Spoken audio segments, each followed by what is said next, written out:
I den her video vil jeg fortælle om potensvækst eller procentvækst. Det er noget, man har, når man har at gøre med potensfunktioner eller potenssammenhænge. Og jeg vil gøre det ved hjælp af 2 eksempler. Første eksempel er sådan et rigtigt matematikeksempel, hvor vi har en potenssammenhæng y lig 4,5 gange x opløftet i 1,7. Den type spørgsmål, jeg vil kigge på, er sådan nogle af typen, hvor mange procent vokser y med, hvis jeg ved, at x vokser med en eller anden procent. Og i eksemplet her er det så 15%, jeg skal kigge på. Så jeg har altså sammenhængen y lig 4,5 gange x opløftet i 1,7, og jeg skal finde ud af, hvad sker der, når x vokser med 15%. Hvor mange procent vokser y så? Først vil jeg lige kigge på den fremgangsmåde, som man altid skal bruge til den slags opgaver. Så man har altså givet sin potensfunktion eller potenssammenhæng her, b gange x opløftet i a. Og spørgsmålet er, hvor meget vokser y, når x vokser med en bestemt procentsats. Den procentsats vil vi kalde p med indeks x, for ligesom at sige, det er en procent, og så x for, at det er den, der hører til x.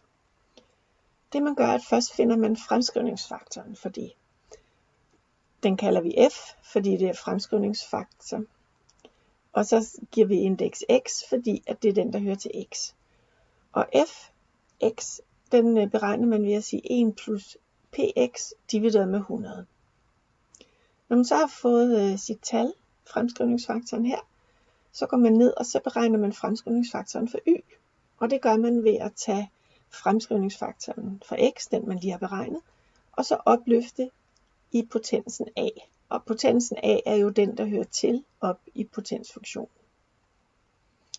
Det beregner man så. Når man så har det tal, så skal man finde procenten for y, og det gør man ved at tage den fremskrivningsfaktor for y, fy, trække en fra og gange med 100%.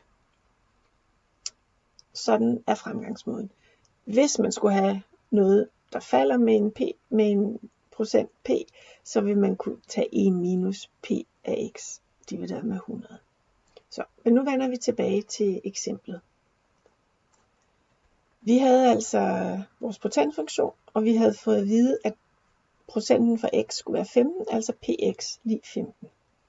Så skal jeg i gang med at beregne min fremskrivningsfaktor for x, fx, og den er altså 1 plus de procent, jeg havde for x, 15, divideret med 100, det giver 1,15.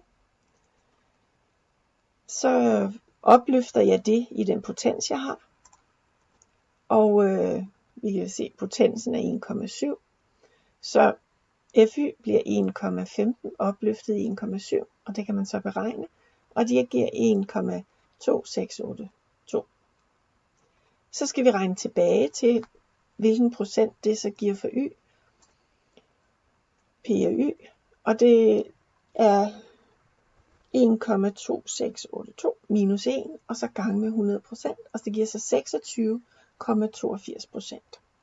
Og så har jeg fundet ud af, at når x vokser med 15%, så vokser y med 26,82%. Nu tager vi et eksempel, hvor tallene har noget at gøre fra dagligdagen, eller i hvert fald noget virkeligt. Vi vil kigge på den effekt, som en vindmølle kan producere. Det afhænger af, hvor stor vindmøllen er, altså diameteren af vindmøllens vinger. Og i en model, der er den effekt p af x lig 0,14 gange x opløftet i 2,2. Og her skal x så være målt i meter, og p af x skal være målt i kilowatt. Så skal vi først bestemme effekten fra en mølle med vingediameteren 100 meter. Det vil sige, 100 meter, det svarer altså til min x-værdi, så jeg skal indsætte 100 i min forskrift og beregne p af 100. Det gør jeg her, og det har jeg gjort på Inspire, og så har jeg klippet det ind, så I kan se beregningen. P af 100, 0,14 gange 100 opløftet i 2,2. Og det resultat, man får, er, at P af 100 er 3516,64. Så har man jo lavet opgaven, men så skal man altid lige huske at skrive sit svar, oversæt til den til den ting, som opgaven nu handler om. Og svaret er så, at effekten bliver 3517 kW. Man må gerne afrunde svaret her. Så har vi lavet A'eren. Nu skal vi til B'eren. I B'eren der skal jeg bestemme, hvad skal diameteren være, for at effekten bliver 1800 kW. Det vil sige, at nu ved jeg, hvad P af X er. Det er 1800 kW, så P af X skal altså være 1800. Og så er det X, der er den ubekendte, som jeg skal finde. Det vil sige, at jeg får en ligning, hvor jeg skal finde X ud af. Det har jeg skrevet op på en spire. Jeg har vildt selve ligningen, hvor jeg har indsat 1800 på P af X's plads. Så har jeg den ligning. Og så har jeg løst den på en spire ved hjælp af solve. Og så har jeg fået ud af det, at X skal være 73,7553.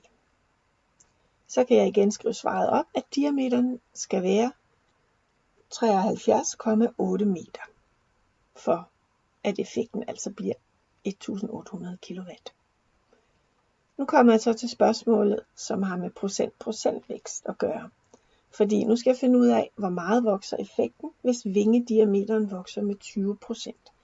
Så skal jeg bruge den samme fremgangsmåde, som jeg brugte før, og I kan lige se den igen her. Jeg skal først finde fremskrivningsfaktoren, der hører til min procent for x. Så skal jeg beregne fremskrivningsfaktoren for y. Og til sidst skal jeg finde den procent, som hører til y. Og det vil jeg så gøre. Først fremskrivningsfaktoren for x. Ja, hvis procenten for x den er 20%, så skal jeg altså beregne 1 plus 20 divideret med 100. Det giver 1,2.